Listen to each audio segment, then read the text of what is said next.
Yo también grabo, Sole. Sí, Gracias. Adelante.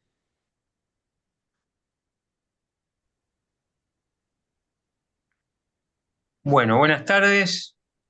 ¿Estás muteada, Gris? buenas tardes a todos. Sí, Fabián, adelante. Bueno, bueno, arrancamos en este ciclo de encuentros académicos intitulado Defensa Técnico Legal a Niñez y Adolescencia. Este es el segundo encuentro que va a tratar el tema de violencia familiar y neurodiversidad, el cual va a estar a cargo de dos expositoras, la doctora Ana Paula Martorelli y la doctora Miglietta. Eh, Brevemente les voy a hacer una síntesis del currículum de cada una. La doctora Ana Paula Martorelli es abogada penalista y de familia, abogada de Kennedy. Además es profesora de educación inicial, magíster en educación para la primera infancia, tiene 15 años de trabajo en niñez, en educación y en políticas públicas, y es investigadora en Derecho Penal Juvenil y problemáticas familiares en contextos vulnerables.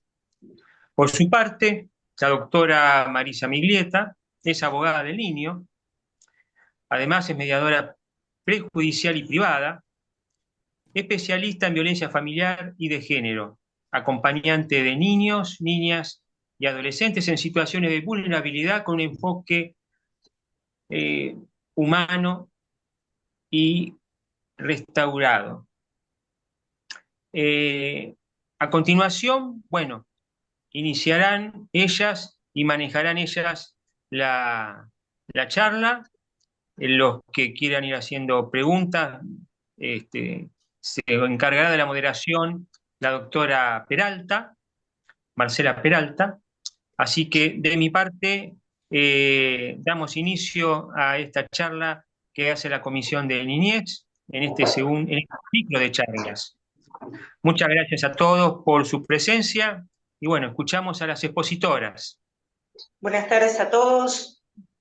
De mi parte, darles la bienvenida a los colegas y agradecida de pertenecer a la Asociación de Abogados del Fuero, presidida por el doctor Nahuel Altieri, Patricia Trota, Facundo Castro, miembros de la comisión directiva, que constantemente trabajan en la capacitación de los colegas en todas las ramas del fuero. Sole, por supuesto, siempre acompañándonos, gracias. Y continuamos con la promoción y el reforzamiento del rol del abogado del niño y la defensa técnica, garantizando a los niños, niñas y adolescentes el ejercicio de sus derechos como personas por sobre todo. Bienvenidos a todos, gracias por estar presentes. Bueno, muchas gracias a todos los que se van conectando. Gracias por participar. Y bueno, en esta oportunidad, como venimos trabajando desde la Comisión de Niños, Niñas y Adolescentes, nos toca un tema que nos viene atravesando a todos, no solo aquellos que hacemos, aquellos que son abogados del niño, sino también aquellos que hacen el foro familia. Y una de las problemáticas que muchas veces viene de la mano y nos encontramos mediante algún proceso es la violencia intrafamiliar. Y acá estamos para analizar y conversar y poder despejar dudas, poder aclarar conceptos, un poco desde la práctica también, desde qué nos pasa a nosotros como abogados, qué nos encontramos, qué vamos atravesando y poder ir viendo de qué se trata un poco esto de cuando hablamos de violencia intrafamiliar, cuando hay niños, niñas y adolescentes involucrados. Así que comparto con mi colega Marisa para que pueda iniciar y pueda ella también compartir. Hago mención, no menos importante, me desempeño en el foro de la provincia de Buenos Aires y nuestra colega en la provincia de Santa Fe. Si bien entendemos que hay legislaciones que son propias de cada provincia, en esta oportunidad no quisimos hacer hincapié en las legislaciones provinciales, pero si hay alguna persona que está conectada y quiere compartir qué sucede en otro ámbito de todo a lo largo de nuestro país, bienvenido sea y podremos aportar y sumar a experiencias que sean enriquecedoras para todos. Así es, Paula, así es. Bueno, yo también me permito saludarlos a todos. Gracias por esta oportunidad, porque realmente no me lo esperaba, es muy generosa. Y como dijo Paula, vamos a tratar el tema de la violencia familiar en niños, niñas y adolescentes. Y hoy, en este segundo encuentro, quiero que sea de intercambio, de apoyo mutuo, de que todo aquel que tenga algo para aportar de su experiencia, de su ejercicio profesional, nos viene bien a todos. Bueno, de ahora en más también aclarar que cuando nos vamos a referir en el transcurso de la exposición de niños, niñas y adolescentes, vamos a usar el término niños para no estar repitiendo todo el tiempo niños, niñas, adolescentes, pero en realidad el protagonista hoy es el niño. Y otra aclaración, que como es un ciclo de charla, también hacerlos partícipes a todos, que lo pueden poner por escrito o levantar la mano o interrumpir. Eso lo quiero aclarar, lo vuelvo a repetir porque es importante. Bueno, ahora vamos a empezar a hacer un enfoque de la temática desde diferentes aspectos. Vamos a hacer un enfoque conceptual, un enfoque normativo y también vamos a hablar de la experiencia práctica que cada uno pueda tener. Bueno, en el ejercicio, ¿qué entendemos por violencia en niños, niñas o adolescentes? Es la ejercida contra un niño por alguno de los integrantes del grupo familiar, sin importar, y esto es fundamental, el espacio físico donde ésta ocurra.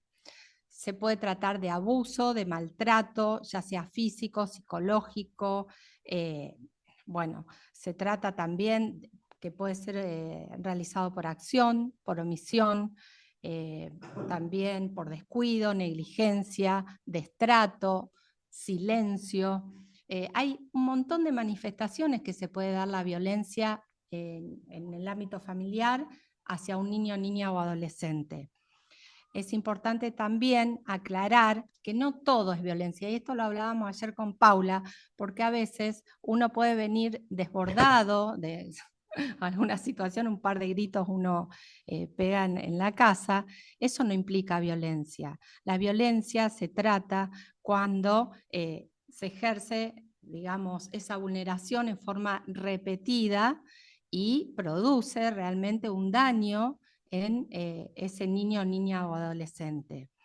Además, puede ser ocasionada por cualquier miembro de la familia. Si bien entendemos que la violencia, digamos, no solo es hacia los niños, niñas o adolescentes, pueden ser hacia, qué sé yo, un adulto mayor, a un hombre, otro miembro de la familia, sin importar la raza. Acá es un tema que atañe a todos. Nada más que hoy nos vamos a enfocar exclusivamente en lo que se refiere a un niño, ¿sí? Y bueno, ahora seguimos con los tipos de violencia. Con respecto a esto, Marisa, también sumamos que en la actualidad, si podemos hacer un hilo histórico de lo que veníamos, de lo que viene pasando en nuestra historia, siempre teníamos relacionado la violencia con con el golpe, el maltrato físico, la explotación, siempre con casos donde de manera visual veíamos esta violencia ejercida. Pero hoy tenemos el aparatito que todos también tenemos las redes sociales, tenemos los medios de comunicación, y este silencio, la omisión, la falta de atención, el descuido, que no es a veces un golpe, pero también es el silencio y el ignorar a estos niños dentro de la casa, dentro de este ámbito, se van transformando en una situación reiterativa y repetitiva que también produce un tipo de violencia de los cuales ahora vamos a estar mencionando. No nos quedemos solamente con esta violencia únicamente del golpe, porque hay multiplicidad, como también un punto para destacar cuando hablamos de violencia intrafamiliar. También esta violencia la vemos ejercida, no a veces directamente hacia los niños, sino que hay una violencia que en la práctica es lo que a veces nos sucede a aquellos que hacemos el fuera de familia. La violencia la vemos indirectamente porque vemos a una madre o a algún otro adulto que convive en esa casa, tenemos los progenitores afín, tenemos demasiados vínculos. Hoy la familia no es la típica que teníamos hace unas décadas atrás. Entonces, todo lo que surge dentro de este círculo de hogar, de lugar de residencia, todos los que conviven, se transforman en estos sujetos que componen lo intrafamiliar. Y a veces el niño es consecuente y es un sujeto pasivo de esta violencia.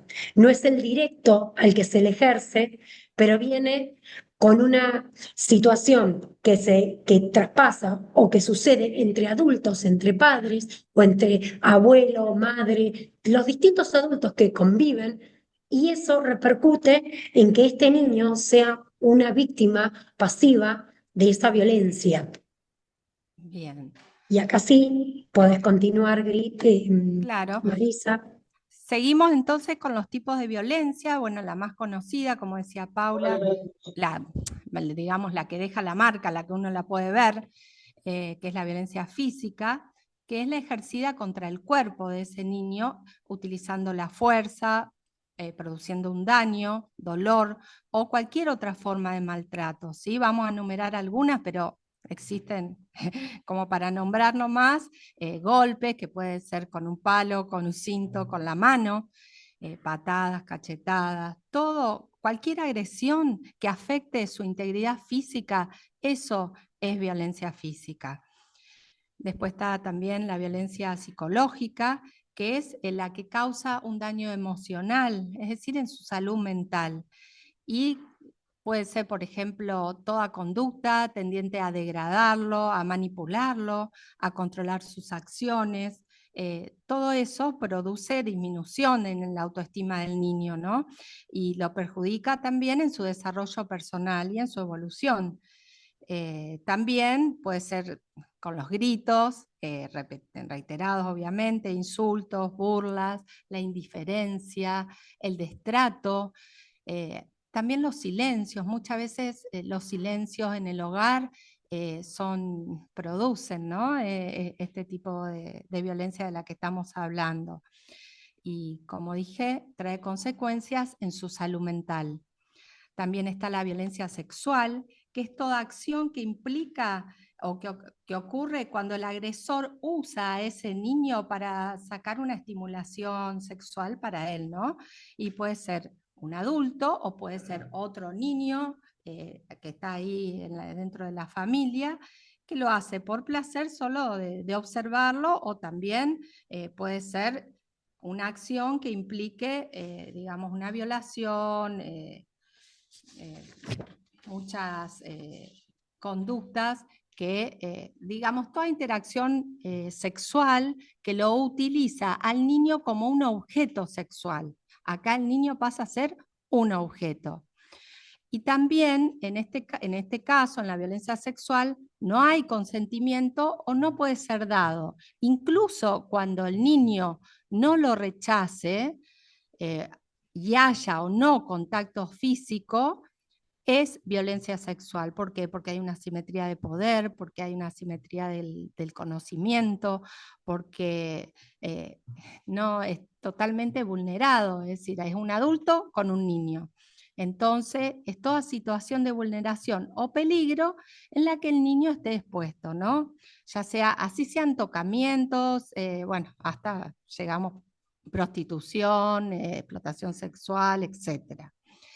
Otro tipo de violencia también que podemos nombrar es la violencia en línea o ciberacoso, que es la que se realiza generalmente un adulto u otro niño, miembro de la familia, a través de las redes, internet, que puede ser por hostigamiento, bueno, eso es otro tipo de violencia, ¿no? Que también se llama tecnoviolencia. Todas estas conductas son abusivas, ¿sí? Porque ya sea, obviamente se pueden interrelacionar, la conducta física obviamente va de la mano con la emocional y y puede estar relacionado con otras también. Y todo esto afecta, como dije anteriormente, la salud emocional y mental de ese niño o adolescente. Y también resaltar que todo esto deja una marca, por eso es la importancia del cuidado y la protección integral de estos chicos y considerarlos sujetos de derechos tal cual son. ¿Y por qué? Porque es una violación de un derecho humano, el maltrato, ¿sí?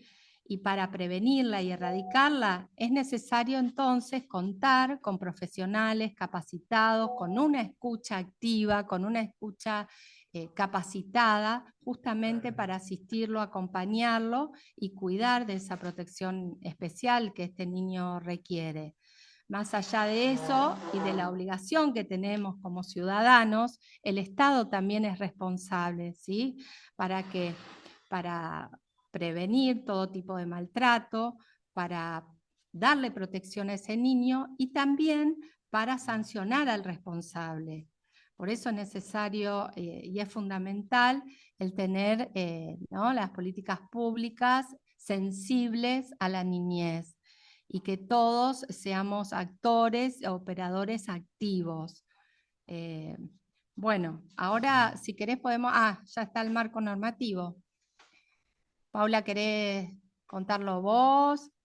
Y esto es un poco lo que nosotros hoy hablábamos al principio, que si bien hoy nos toca trabajar con dos provincias que separadas, yo voy a poder mencionar un poco el protocolo que se utiliza en la provincia de Buenos Aires, vos desde Santa Fe, pero qué importante es saber que nosotros como abogados también tenemos herramientas, porque nuestro país tiene herramientas de las cuales partimos desde nuestra Constitución Nacional, donde se protegen los derechos del niño, donde hay tratados internacionales que están ratificados por nuestro país, donde tenemos leyes de protección contra las mujeres, hacia las mujeres, el sistema integral de protección de los derechos del niño, niñas y adolescente.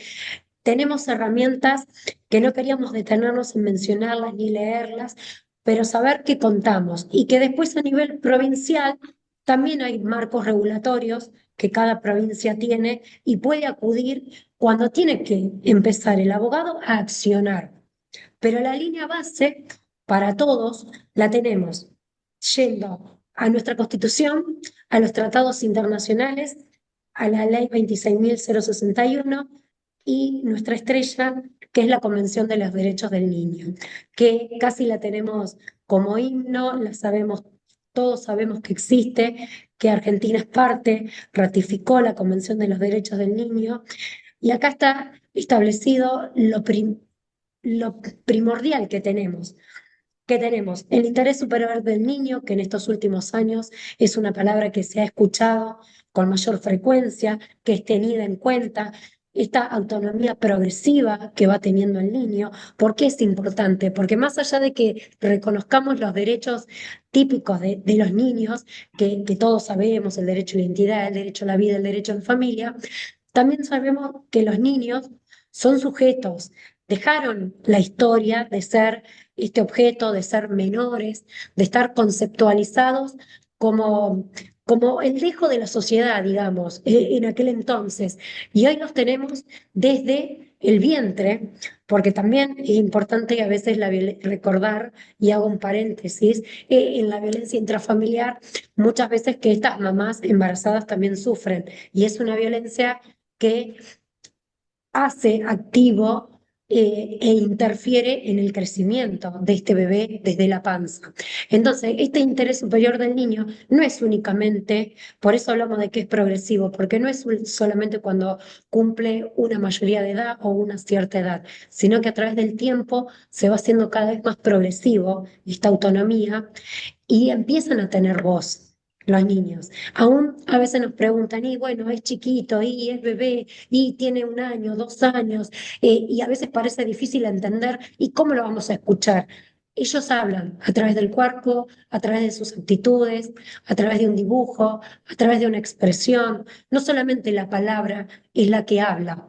Entonces, poder reconocer todos los derechos que los niños tienen, reconocer que nosotros como abogados tenemos argumentos y tenemos fuente jurídica, doctrina, donde poder ir a recurrir, a leer, a mirar, a estudiar y saber que algo vamos a encontrar, porque hay mucho para poder investigar y que estamos abiertos desde la comisión siempre a poder colaborar a aquellos abogados que tal vez no se encuentran todo el tiempo con estas situaciones, pero que en algún momento a través de otro asunto terminan y bueno, nosotros podemos orientarlos y colaborar en cómo direccionar esta búsqueda desde lo jurídico, desde este marco legal, que muchas veces el que no lo hace lo desconoce, no por ignorante, sino porque no está en el tema, como Por quien diría. eso, Paula, que te interrumpo, perdón, pero quería agregar algo.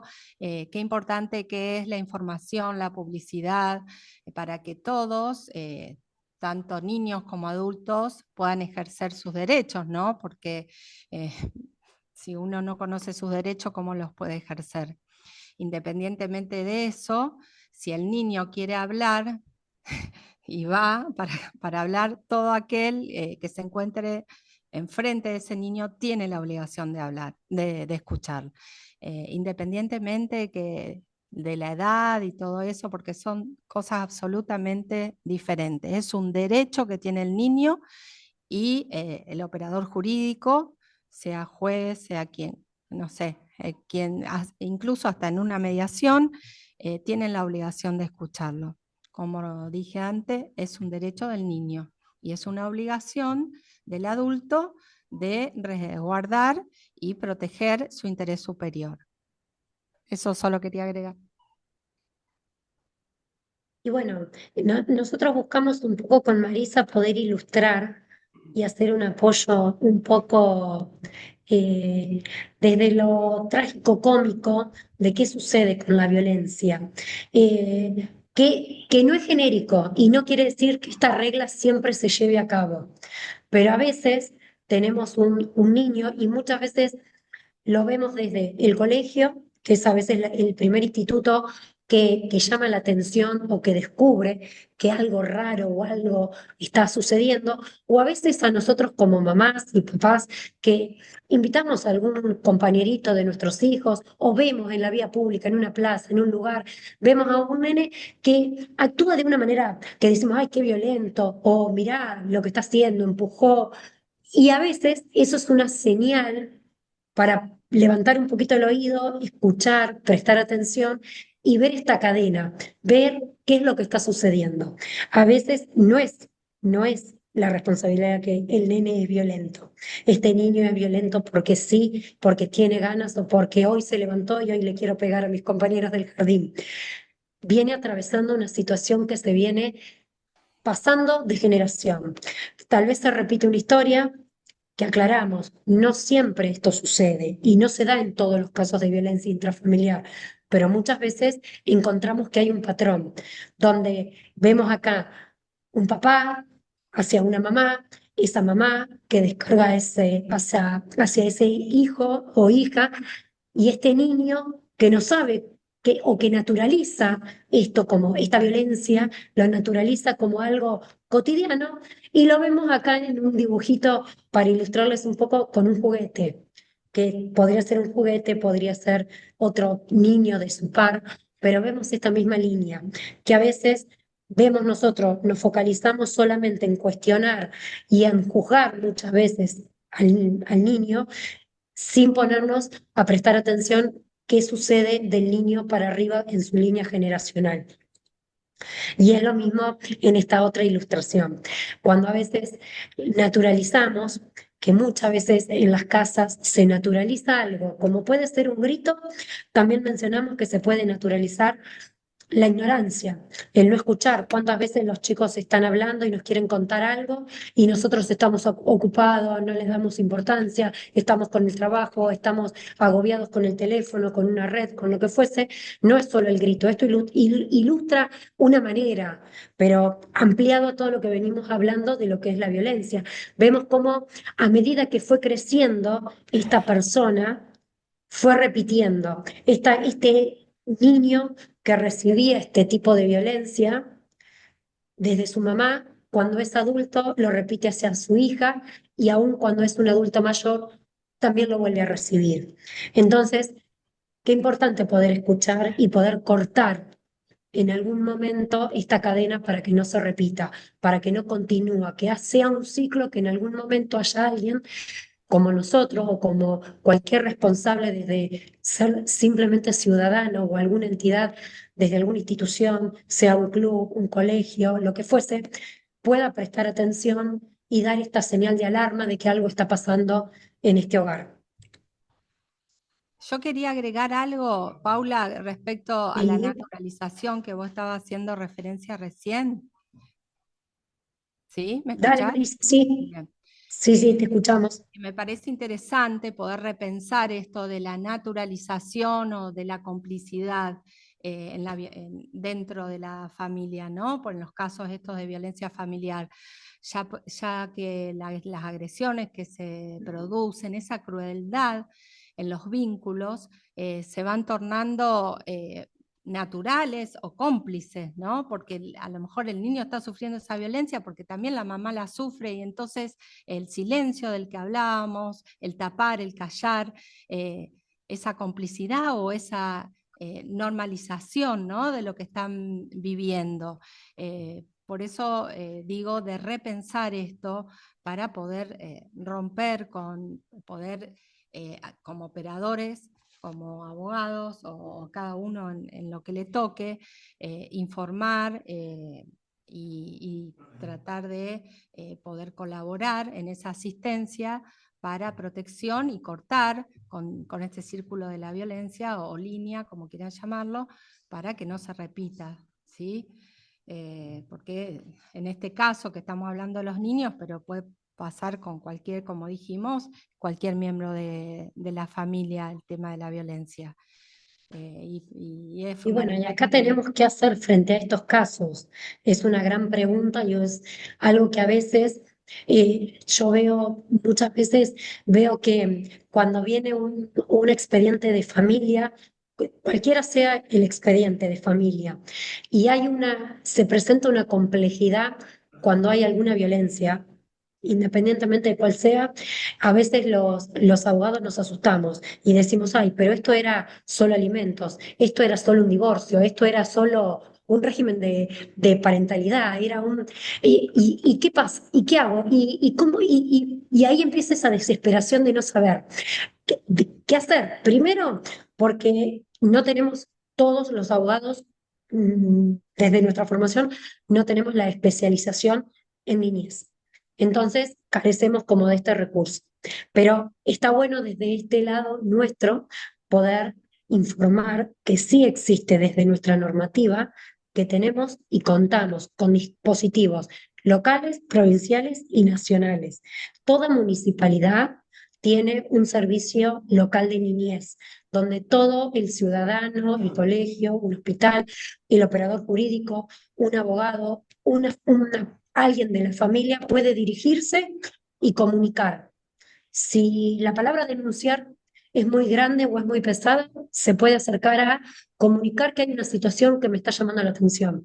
Escucho gritos en la casa del vecino y hay niños. Bueno, en la que escuela. sepan y poder informar y transmitir, porque todavía nos falta más concientización y más campaña sobre frenar el maltrato en la infancia. Y saber que a veces los dispositivos están únicamente cuando actúa la justicia penal. Y cuando actúa la justicia penal y hay un menor, hay un niño, hay alguien chiquito, bueno, dicen, bueno, y la policía tampoco sabe qué hacer. Y bueno, agarran y lo llevan hasta esta dependencia, que puede ser un lugar de abrigo, llamar al servicio local, llamar a la Secretaría de Género. Entonces, se disparan desde lo conceptual cuestiones que se desconocen, como estas cuestiones, bueno, que puede tanto ser el oficial que diga, bueno, lo primero que dicen cuando vamos desde el ámbito penal o desde la policía, hay menores, hay una casa y hay menores, se olvidan que son niños y que son personas. Entonces, informar y que si esto no nos alcanza a nivel municipal, también tenemos a nivel regional a nivel provincial y a nivel nacional, institutos y organismos que protegen las infancias. Ah, Y acá, sí, y Marisa. recalcar también que estos niños son los más vulnerables dentro del ámbito familiar, son los que más sufren cuando hablamos de violencia. ¿Por qué? Porque están en ese contexto de dependencia y en cierta forma es un sometimiento. Entonces, más vale callar y, como dije antes, o naturalizar o tomarlo como una rutina, como que está bien. Y por eso es importante, ¿no? Vuelvo al deber de informar, de abrir protocolos en las escuelas, en los clubes, donde sea necesario, pero para eso es necesario también el rol activo del Estado para que promocione todos estos cuidados y que desde chiquitos, desde jardín ya, ¿no? Que se puedan ir educando para poder poner el límite cuando lo deben poner para su cuidado, ¿no? Y bueno, un poco es esto. ¿Quiénes pueden denunciar? Todos. Todos podemos denunciar, todos podemos comunicar que está pasando una situación de violencia. Desde los vecinos, desde un familiar que no es el conviviente en ese hogar, desde las instituciones barriales, desde un club, un colegio, una salita, un hospital. A donde tengamos más cercano. Va a depender de dónde vivamos, pero tenemos comisarías, a veces hay comisarías de la mujer, comisarías de género, comisarías que atienden particularmente asuntos de violencia familiar, sino simplemente la comisaría que tengamos más cercana, sino las fiscalías para aquellas ciudades más grandes, departamentos más grandes que pueden contar con ambos dispositivos. Tenemos la OVD, que es la Oficina de Violencia Doméstica, donde se entiende que hay un equipo técnico que está preparado para poder recibir esta denuncia, recibir esta escucha y poder dar intervención a este servicio local, en la Secretaría de Niñez, va a tomar primeramente intervención, también dependiendo el municipio y el departamento judicial donde nos encontremos, si es en primera instancia un juzgado de paz o un juzgado de familia, porque no todas las localidades tienen juzgados de familias. Entonces, siempre va a depender, pero una vez que se tome intervención, la comisaría, la fiscalía traspasa a un juzgado, así sea de paz, un juzgado de familia, llega esa medida. ¿Qué necesitamos? Cuestiones básicas, pero que muchas veces desconocemos. La especialización y poder ser un poco compasivos y a veces como abogados exigirla, porque cuando nos acercamos a una comisaría, ese oficial no está preparado para recibir una denuncia de donde es partícipe un niño. Entonces, nosotros poder aportar o pedir un lugar propicio, que sea más adecuado, que no sea un lugar frío, porque llevar a un niño a un juzgado, que no son los lugares más lindos, no todo es tribunales que tenemos en Cava, acá, que es un lugar por lo menos lindo, bello, a la vista, arquitectónicamente. Vamos a veces a juzgados donde son feos, donde están a medio arreglar, donde el lugar no está lindo para un niño. Y a veces se asustan al entrar a esos lugares. Lo mismo que entrar a una comisaría. A nadie, ni al adulto nos gusta entrar, mucho menos un niño. Entonces, a veces solicitar un espacio, generarlo nosotros o pedirle o anticiparnos, vamos a venir con un niño, podemos tener una salita, un lugar, podemos intervenir de alguna manera, actuar un poco más a la par para que se sientan que lo estamos comprendiendo y no que está acá adelante exponiéndolo. Porque algo que a mí me gusta mucho resaltar es que si bien estos niños están en un asunto donde hay una violencia de intrafamiliar, también no tenemos que olvidar que a su vez estos niños aman a sus progenitores y que no siempre por esa violencia odian y terminan no queriendo tener ningún tipo de trato con sus progenitores o con la persona que ejerce esa violencia. Entonces, eso también les da miedo. Y ahí encontramos a veces que no quieren hablar. No hablan no por miedo, porque también hay un sentimiento encontrado de amor hacia ese progenitor que me golpea, que me violenta, pero por eso es que necesitamos nosotros poder darle y tener una escucha que sea atenta, que no es únicamente poner el oído, escribir, tipear y ver qué dice. Leer con los oídos, leer todo. poder dar veces, garantía de que haya una tutela efectiva. ¿Y qué sucede cuando empezamos a actuar y estos procesos se van encaminando? Nos encontramos, no nos vamos a detener acá en este punto, pero nos encontramos cuando a veces suceden las revinculaciones o esta vinculación nuevamente y ese niño después de haber denunciado tiene que volver al mismo hogar.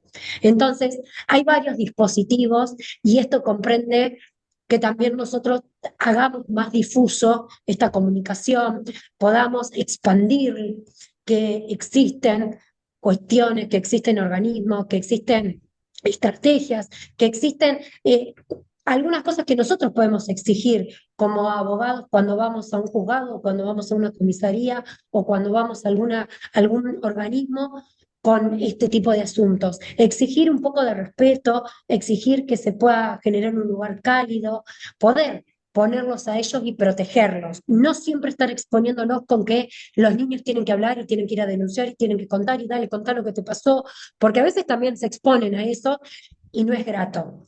sí, y también quería agregar yo que muchas veces somos nosotros los que tenemos que ir a dónde está el niño, ¿sí? Podemos buscar un punto de encuentro, un lugar que el niño se encuentre más en confianza para poder hablar y para que el niño pueda ser escuchado, ¿sí? Yo tuve, bueno, un caso que no tenían para el boleto, digamos, y entonces me fui yo hasta su domicilio y bueno, así pude contactarme. Más allá de eso, generar la confianza, la empatía para que se puedan abrir y contar, ¿no? Lo que les sucede. Otro Y caso esto, también, sí. como lo hablamos en la primer charla de este ciclo, el abogado del niño es un abogado que trabaja mucho por vocación. A veces peleamos por los honorarios y trabajamos la gran cantidad de veces terminando o cobrando poco o cobrando a destiempo. Y esto demanda mucho. Entonces, entre colegas también está bueno el apoyo, el poder que cuando sentimos que estamos desbordados porque no podemos económicamente llevar este caso, porque empezamos a desconocer qué estrategias, porque O te sucede encontrás con también muchas barreras eso, por ahí, nos encontramos en esto, con colegas. nos encontramos con esto mismo, en el ejercicio del abogado del niño, en el ejercicio de los expedientes de familia, no todo es color de rosa, todo lo contrario. Muy pocas veces sucede que un proceso lleva una línea perfecta en el tiempo, se abren todas las puertas. Y a veces uno como colega se cansa, se frustra, dice, ya hice todo, usé todas las herramientas, utilicé todos los medios, hice todo lo que está en la ley, lo utilicé y no me responden, no me leen, no me contestan. Y ahí estamos, como grupo y como colegas, poder contar con un otro que pueda acompañarnos en este proceso y en este camino, que no estamos obviamente solos y que para esto está bueno poder trabajar siempre en equipo con otros, para que cuando uno Mucha, no da más, esté el otro apuntalando. Lo que puedo ver también que, ay, lo digo a esto, pero es como si fueran números, ¿no? Los niños, porque es como que no los tienen tan en cuenta. Entiendo que están abarrotados de trabajo y todo, y muchos por ahí no nos quieren porque nosotros venimos a molestar. A ver, ya habló, no, bueno, pero quiere hablar de nuevo. Entonces, bueno, es todo un desafío nuestra labor. Pero bueno, al que le gusta, le gusta. Seguimos con ese Y bueno, sentimiento de en este trabajo en camino, defensa. en estos últimos tiempos, ¿con qué nos hemos encontrado? Con algo también, que yo digo que siempre nos tenemos que ir ayornando tanto a las cuestiones, como se van ayornando y van apareciendo leyes nuevas y reglamentaciones y decretos y cosas que entran y cosas que salen, también una sociedad que va cambiando todo el tiempo. Y hoy esta palabra que aparece acá colgada, como si no tendría sentido, o como quien podría llegar a preguntarse, ¿y esto qué tiene que ver?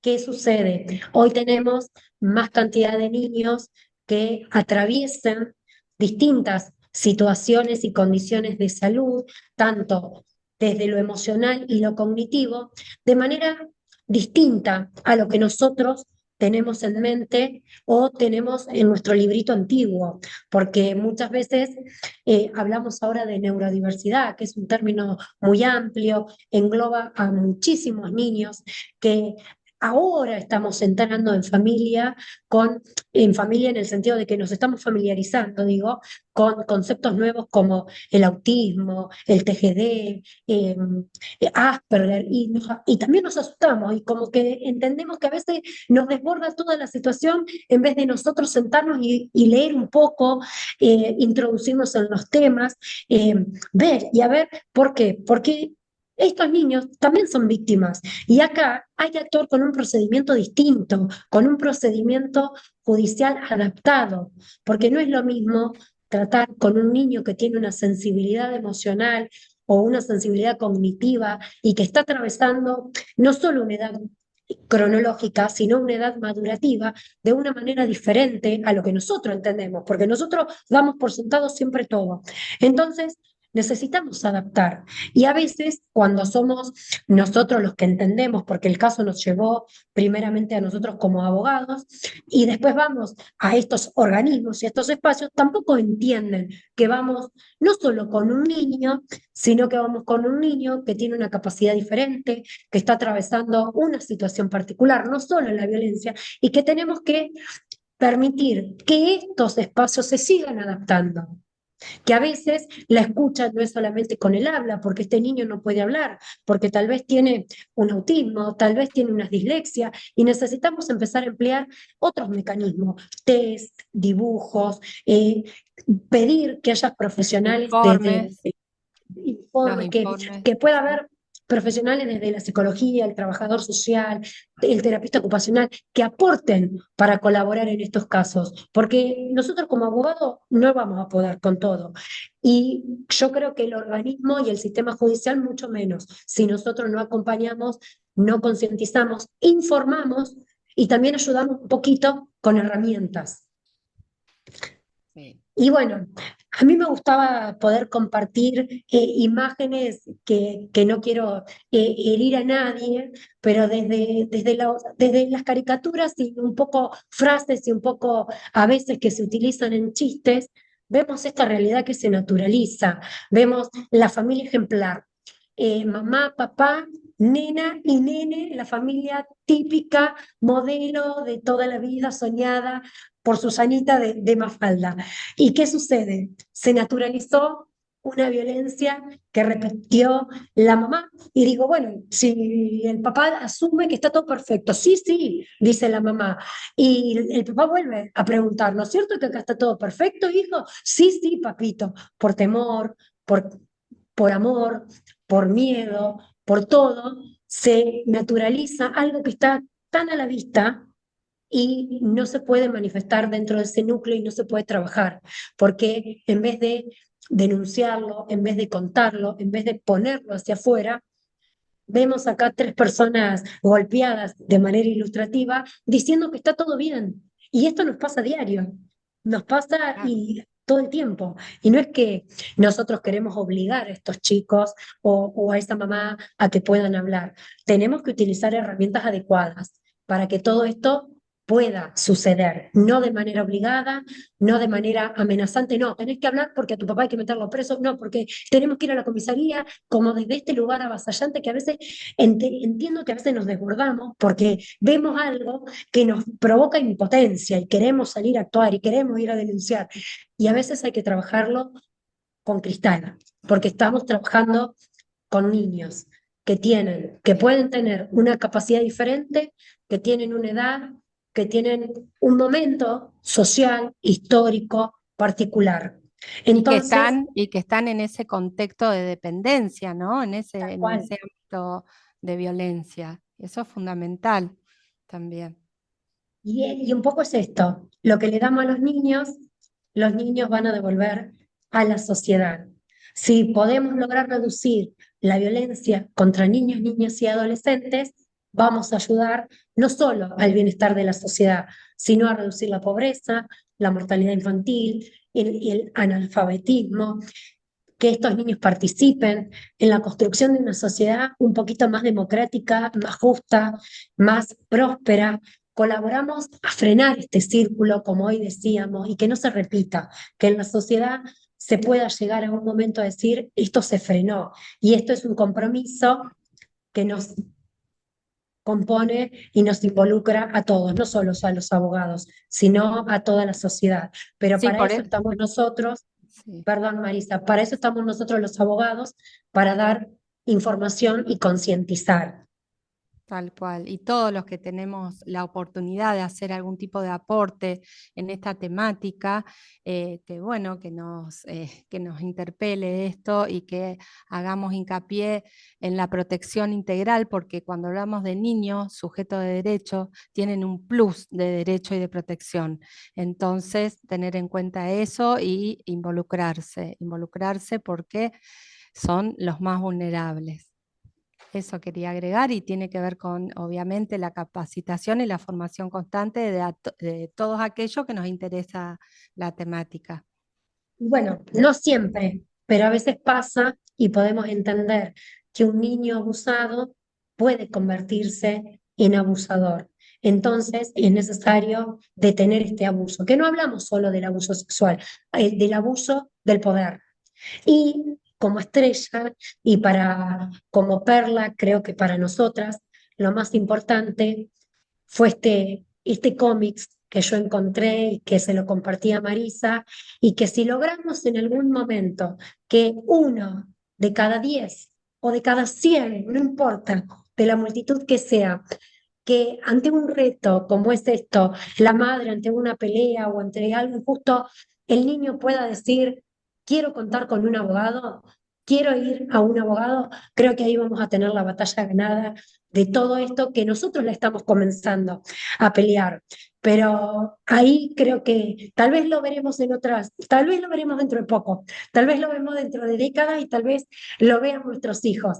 Pero si algún día podemos lograr que un niño de 8, 10 años, no uno de 17, de 18, que ya es adolescente y puede entender y puede saber que existimos, que un niño que está atravesando un proceso de familia en medio de una violencia, en medio de un proceso de un régimen de parentalidad donde no, hoy estás conmigo, no, hoy estás, no, hoy a tu papá no lo ves, y estos niños son rehenes y son este objeto, agarro el teléfono como objeto y que los niños puedan decir, yo estoy, quiero hablar, y existo, y que si logramos que esto trascienda no solo las redes, que pueda llegar a los colegios, que pueda llegar a las instituciones barriales, que pueda llegar a un club, porque esto muchas veces estas problemáticas surgen en una charla de un club, en una charla de un vestuario de fútbol, en una canchita, y porque a mí, ¿y qué te pasó ahí? Y no, porque me golpeé. Y cuando empieza a indagar otro chico, el profesor, la profesora, quien esté, y puede decirle, mirá, ¿sabés qué? Existe una persona que pueda ayudarte, que no es malo que vos puedas hablar con alguien, y que pueda acercarlo a nosotros y ser este nexo. Y creo que, bueno, yo me conformo con que en esta comisión, que venimos ganando mucho durante este año, pero que en algún momento alguien pueda contar como experiencia. ¿Saben qué? Me contactó a alguien y un nene está preguntando, una nena quiere contar algo que le está pasando. Y bueno, ahí será cuando por fin podamos celebrar entre todos y brindar porque esta lucha la venimos ganando.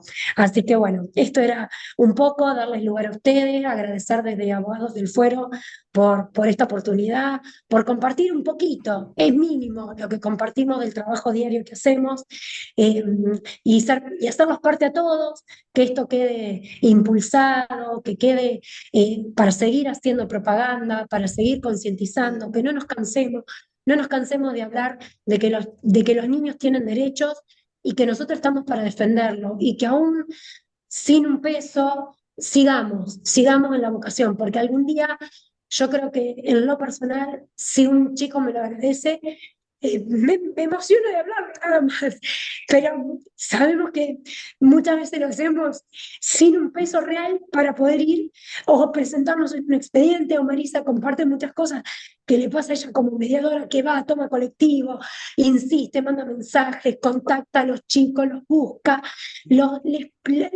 busca para que puedan entender. Y yo creo que ese es el regalito que nos llevamos nosotros como profesionales, porque la justicia no me va a venir a agradecer y no me va a decir, ay, doctora, se ganó 80 shows, 20 gumas por el trabajo que hizo con este niño. Voy a gratificarme más con lo que estos niños puedan lograr como mejor calidad de vida. Así que Marisa, te dejo a vos que puedas compartir algo. Simplemente todas las herramientas las tenemos, hay que profundizar, presentarlas en la defensa de los niños, porque, bueno, como dije, son sujetos de derechos, son los más vulnerables y es un desafío, pero no hay que bajar los brazos. Tenemos un corpus juris que es gigante, enorme, que por donde leamos y estudiemos está la defensa de los niños. Así que los invito a todos a que lo tengan en cuenta para que ese desafío nos permita derribar las barreras que se nos presentan a diario, ¿no? Eso simplemente. Gracias, gracias.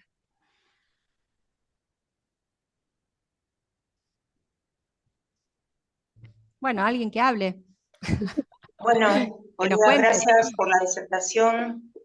Aquí tenemos algunas preguntas. El doctor Fabián pregunta si consideran que funcionan los dispositivos que se usan en violencia familiar y cuál sería la sugerencia para una intervención temprana.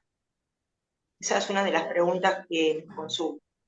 Si tenemos que responder a rajatabla, creo que ningún organismo funciona y ninguno funciona por sí mismo, salvo que nos encontremos con gente con vocación.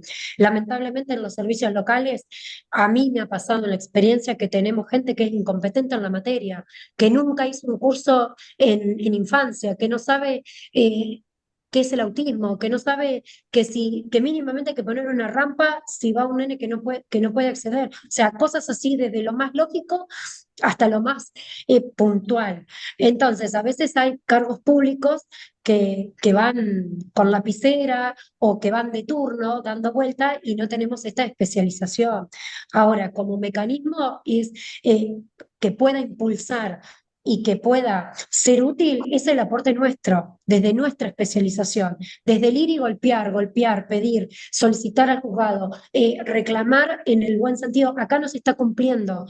A mí, en un caso muy breve, me estaban vulnerando a una chica, si bien ya no es adolescente, es mayor de edad, pero con una parálisis cerebral, y me la estaban vulnerando en un proceso donde nunca leyeron que había una persona con discapacidad, y me la querían mandar a una audiencia, y nunca leyeron.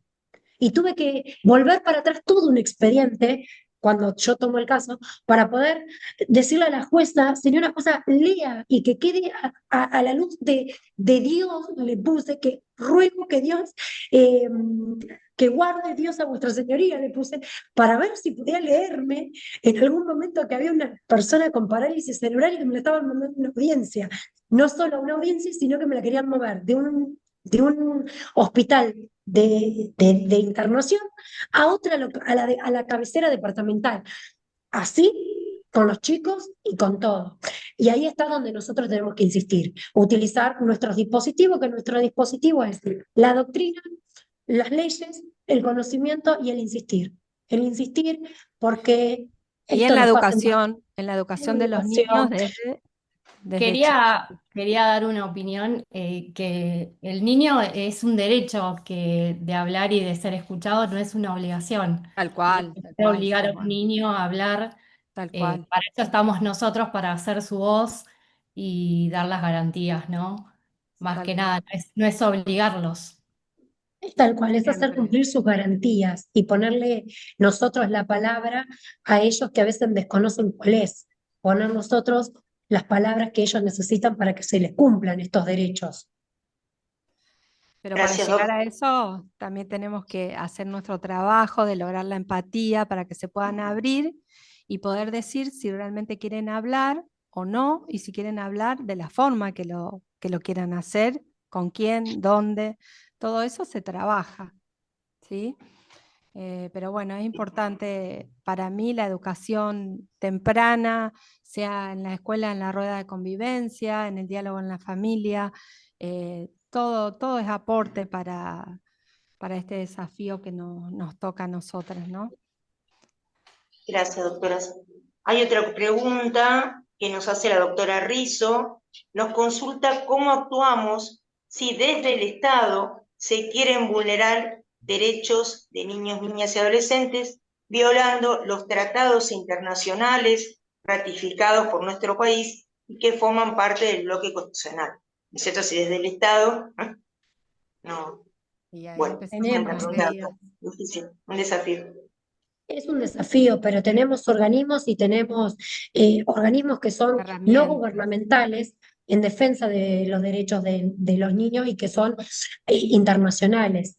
Entonces, cuando vemos que se vulneran estos derechos y que el sistema me lo está vulnerando, que el Estado me lo está vulnerando, tenemos organismos que por lo general, reitero, son ONG que luchan independientemente, que son apolíticas, que no tienen ninguna bandera política y que contamos, y bueno, a Marisa te pasó que ella tenía una situación donde no estaba teniendo respuestas, y buscando, entramos a ponernos en campaña, buscar a ver quién podía ayudarla, y encontramos ONG que trabajan con derechos internacionales, que luchan por los derechos humanos, y le dieron una respuesta, la ayudaron, y realmente esas personas que lo hacen con vocación, lo hacen sin cobrar, lo hacen desde la pelea, desde los derechos humanos, y es a nivel internacional, por lo cual existen, pero sí también existe que desde el Estado cada vez estamos viendo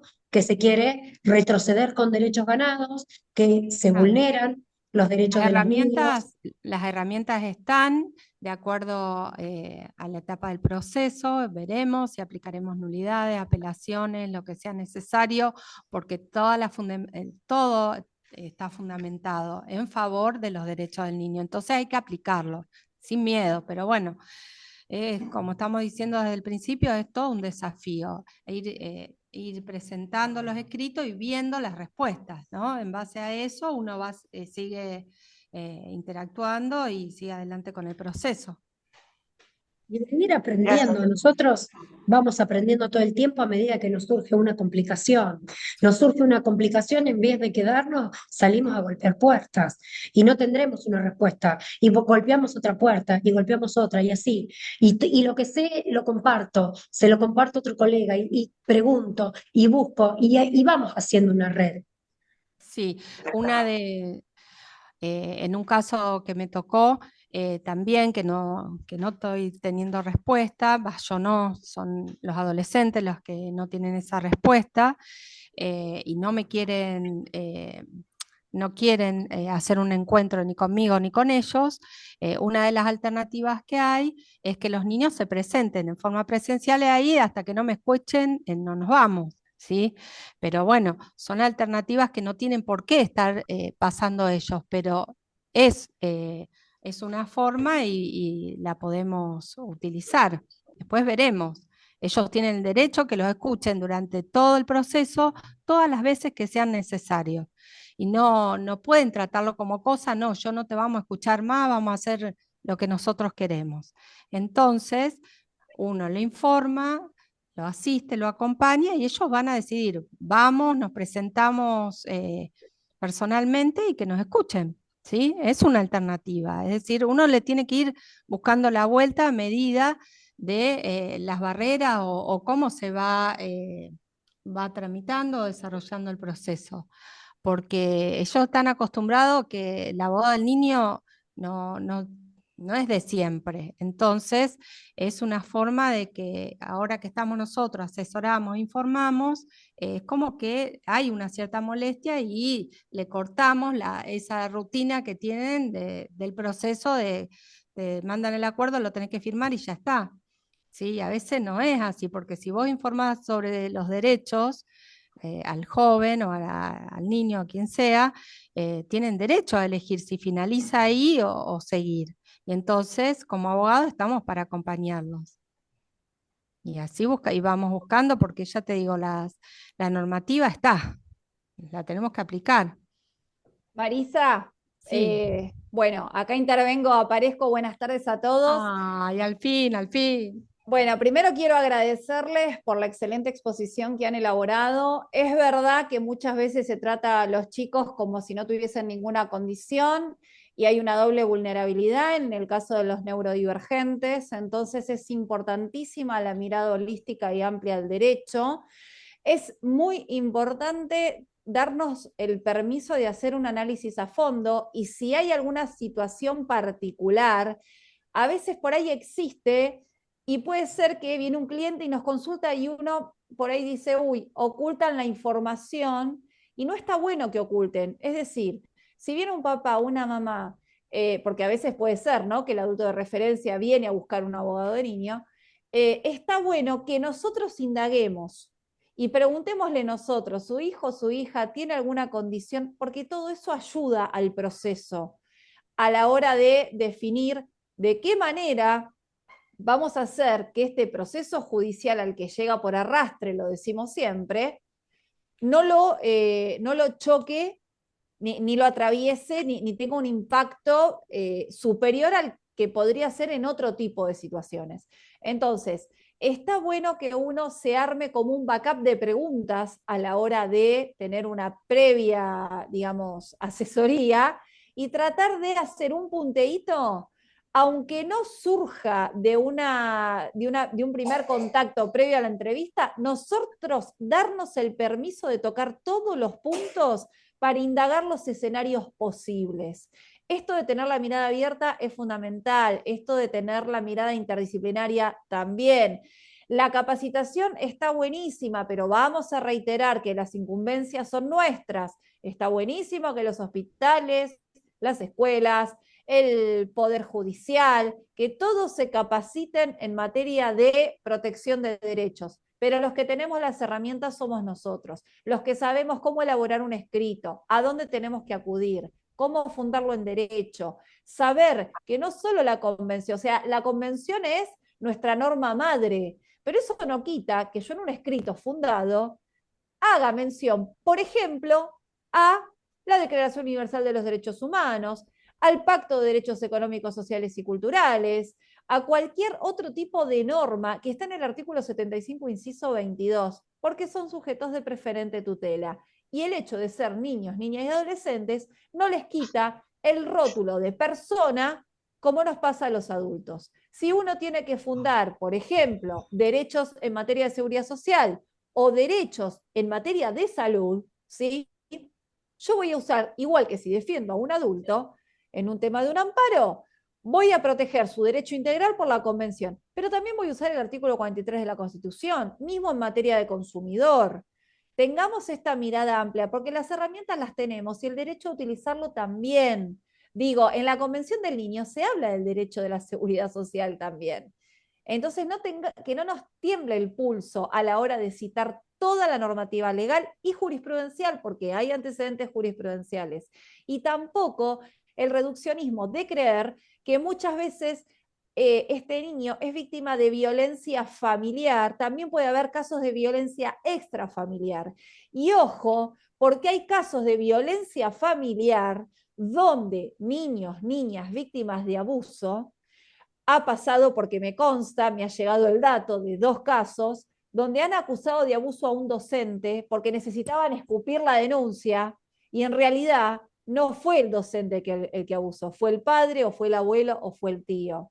Y cuando se hace una cámara GESEL o se toma una testimonial posterior de la víctima, sale a la luz en ese escenario. Entonces, ojo con esos casos donde hay docentes que son abusados, donde hay adultos que no forman parte del entorno familiar, que son denunciados por abuso, ahí hay que indagar, porque puede ser que la situación de abuso se haya dado dentro del contexto de familia y un caso de violencia familiar oculto, y en el relato se corre de esa zona de confort para decir, ya está, ya declaré, ya lo dije, y en realidad están acusando a una persona fuera del círculo por miedo.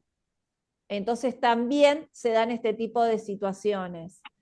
Ojo con esto, porque esto también choca con los famosos casos de falsas denuncias. A veces las falsas denuncias no son de un progenitor a otro. La falsa denuncia puede ser en un caso de abuso, en un ámbito de violencia familiar, hacia un docente o a un adulto cercano al niño que no pertenece al círculo familiar y que cursa o coloca, implanta esa denuncia en una persona que no forma parte de ese círculo, por el solo hecho de soltarlo.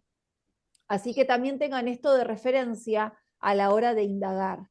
Cuando existen casos donde se denuncia a alguien ajeno de una situación violenta, indaguemos si en verdad es así o no es un caso de violencia familiar interna, que el niño o la niña en su defensa elabora un relato, como bien decía Marisa, sabemos que los chicos a veces no se expresan desde lo verbal, a veces es desde lo gestual, a veces es desde un dibujo, a veces es escuchando reiteradamente una canción. ¿Por qué escucha tanto esta canción, no? Ha pasado casos de chicos que escuchan una canción todo el tiempo y en la letra de la canción, y no me refiero a la canción Hay Secretos, hay otras canciones que en el relato del texto de la letra hablan de estas cuestiones y muchas veces los chicos descansan y hacen un desahogo desde esa escucha. Entonces también rescatemos esto, ¿sí? Obviamente quedan todos invitados a sumarse a la comisión, pueden sumarse a la asociación a través de la página web, nos pueden escribir un correo electrónico.